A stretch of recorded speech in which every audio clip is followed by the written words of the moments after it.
ये जो आप पहले दिन ही कलश स्थापना होती है और पहले दिन ही आपको ये ज्ञान हो जाए कि बच्चे पूछें कि कलश क्यों रखा जाता है, कलश के ऊपर आम के पत्ते क्यों लगाए जाते हैं, कलश के ऊपर नारियल क्यों रखा जाता है, कलश के ऊपर 9 बार मोली क्यों बांधी जाती है, मोली मतलब लच्छा नाड़ा 9 बार क्यों लपेटा जाता है नारियल के ऊपर, कलश के ऊपर जब रखते हैं।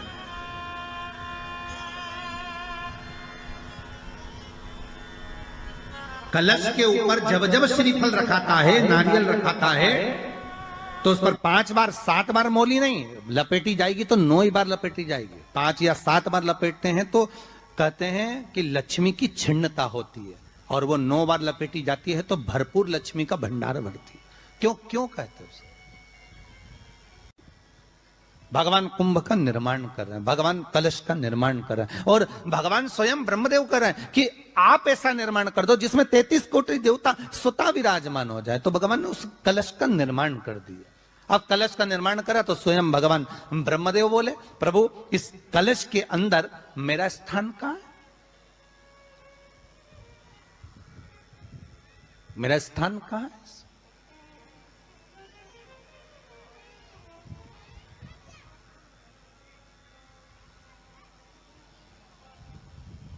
बहुत ध्यान देना महाराज, कलश का जो मुख होता है उस मुख पर भगवान विष्णु का स्थान होता है। किसका स्थान है?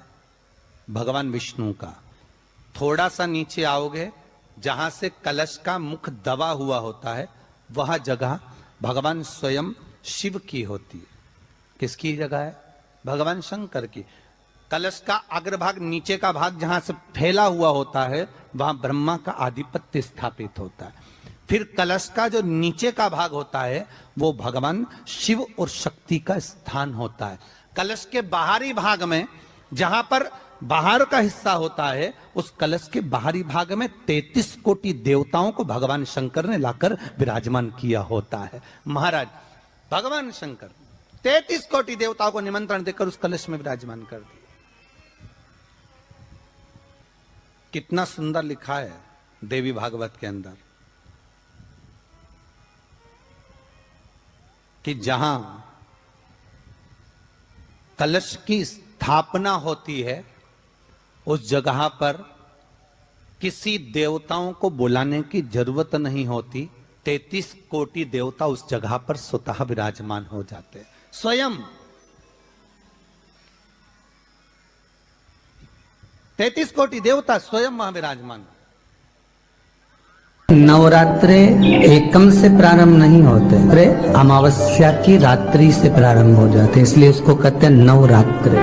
क्योंकि नवमी के दिन माता जी का विसर्जन हो जाता है, जवारों का विसर्जन हो जाता है, व्रत करने वाले कन्या पूजन भोजन भंडारा कराकर विराम दे देते।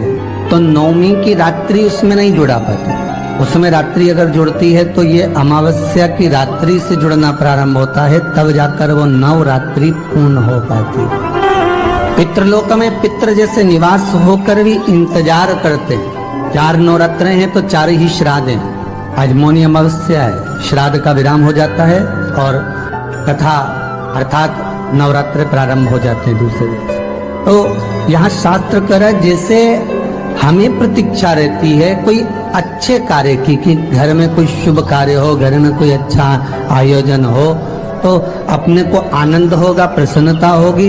उसी तरह हमारे जो पूर्वज चले गए, जो पूर्वज चाहे वो अधोगति में गए हों, चाहे वो देवगति में गए हों, चाहे वो पितृलोक में निवास कर रहे हों, तो जितने भी पितृलोक में निवास करने वाले पूर्वज होते हैं वो भी ये विचार करते हैं कि हमारे घर के वंश द्वारा, हमारे वंशजों द्वारा कोई ऐसा सत्कर्म हो जिससे हमारे जीवन की वितृप्ति हो और हमें आनंद की अनुभूति हो। और ध्यान दीजिएगा महाराज, आपको चैत्री नवरात्रि का स्मरण होगा, आपको शरदी नवरात्रि का स्मरण होगा, पर जो आषाढ़ में और माघ में जो नवरात्रे पढ़ते हैं इसका एक आनंद ही दूसरा रहता है। बस इतना जरूर होता है कि दुनिया के लोग वो जो 2 नवरात्रे होते हैं उसमें कलश की स्थापना भी करते हैं, देवी का पूजन भी करते हैं, अर्चना भी करते हैं, मंदिरों में भीड़ भी रहती है और खूब प्रेम से माता का जगराता वगैरह सब होता है। पर ये जो नवरात्रे हैं 2 गुप्त नवरात्रे, इनका लोगों को स्मरण नहीं था।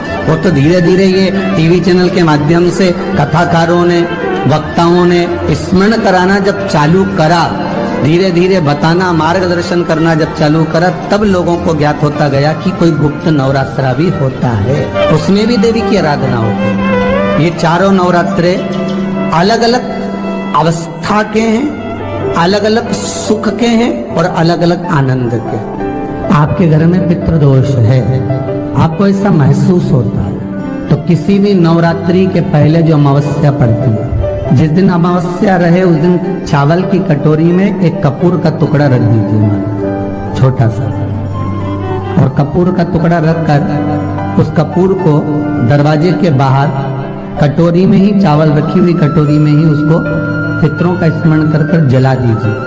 और जलाने के बाद उस चावल को कहीं भी किसी भी वृक्ष की छांव में पक्षियों के लिए डाल दीजिए। शिव महापुराण की कथा कहती है, अगर मान लो पितृ आपको कष्ट दे रहे हैं, पितृ आपको तकलीफ दे रहे हैं, कोई काम नहीं होने दे रहे हैं, या कहीं आपको ऐसा लगता है कि पितरों का दोष है, तो वो पितृ दोष देवी, अब ये जो आप करेंगे ये कब कर रहे हैं? अमावस्या के दिन आप उसको रख रहे हैं, अमावस्या के दिन उसको रखकर रात भर आपने रखा कपूर के साथ में, सुबह एकम पड़ गई, नवरात्रि लग गई, उसी दिन उसको जलाकर आपने पटक दिया।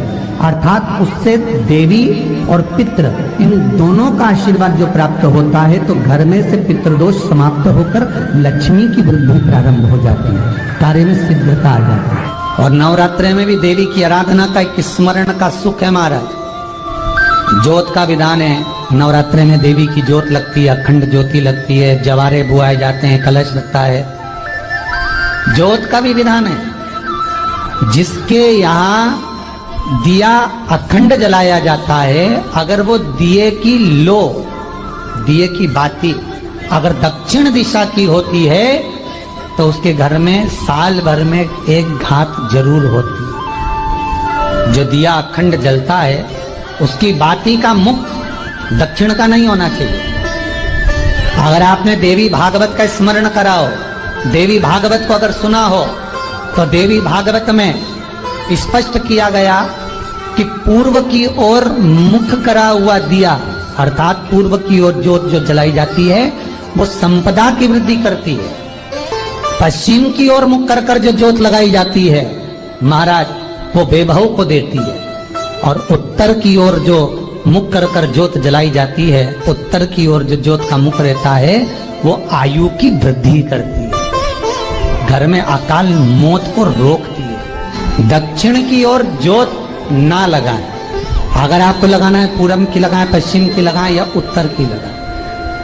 और जितने दिन महारानी जगदम्बा जगतधात्री दुर्गा भवानी चैत्र नवरात्रि में, शरदीय नवरात्रि में, आषाढ़ी नवरात्रि में, आदिकादिक पौष नवरात्रि में हम जगत जननी जगदम्बा की जब स्थापना करते हैं, या हम नूतन घर का प्रवेश करते हैं, या गणेश जी की स्थापना करते हैं, या कोई दुकान को प्रवेश करते हैं, या कोई शुभ कार्य करने के लिए अग्रण्य होते हैं, तो हम कलश की स्थापना क्यों करते? कलश के अंदर आखिर ऐसा क्या विराजमान है कि 33 कोटि देवता उस कलश के अंदर आकर बैठ जाते हैं? आप कोई यज्ञ करने जा रहे हो, आप कोई पोथी पुराण करने जा रहे हो, आप कोई अच्छा कार्य करने जा रहे हो, तो ब्राह्मण देवता कह देते कलश की स्थापना होगी, कलश की शोभा यात्रा निकलेगी, कलश यात्रा निकलेगी, कलश विराजमान होगा।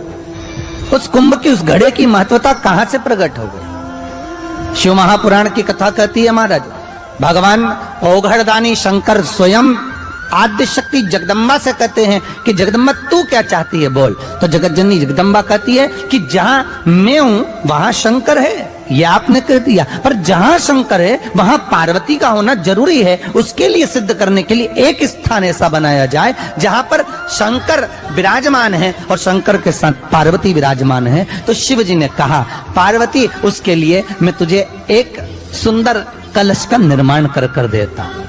अष्टमी के दिन कन्याओं का भोजन कराओ या नवमी के दिन कन्याओं का भोजन कराओ, पर देवी भागवत तो कहती है देवी भागवत तो वर्णन करती है कि पहले नवरात्रे से लेकर नौमी तिथि तक जितने दिन देवी के होते हैं, प्रत्येक दिन में आप किसी भी दिन कन्याओं का भोजन करा सकते हो, पहली रात्रि से लेकर, पहला दिन से लेकर। पर 9वें दिन तो सवेरे पूजन करके, यज्ञ करके, अनुष्ठान करके देवी को विसर्जन कर दिया। फिर नवरात्रि पूर्ण कैसे हुई? नवरात्रि की पूर्णता होती है अमावस्या की रात से गिनी जाती है। कौन से दिन से गिनते हैं? अमावस्या की रात्रि, फिर एकम की रात्रि, फिर दूज की रात्रि, ऐसे गिनते गिनते अष्टमी की रात्रि तक और नौमी के दिन सुबह तक या दोपहर तक या शाम तक, जब तक आप यज्ञ ना करें तब तक ये 9 रात्रियां पूर्ण गिनी जाती हैं महाराज देवी भागवत के हिसाब से पूर्णता। अब हमने कन्या भोजन का जो क्रम बनाया, अष्टमी के दिन करा देंगे, नौमी के दिन करा देंगे, इस तिथि को करा देंगे, पर भाव देखिए, शास्त्र कहता है भूखे को भोजन जब कराइए जब उसको भूख लगी हो, और ऐसों को कराइए जिसको जरूरत पड़ रही है।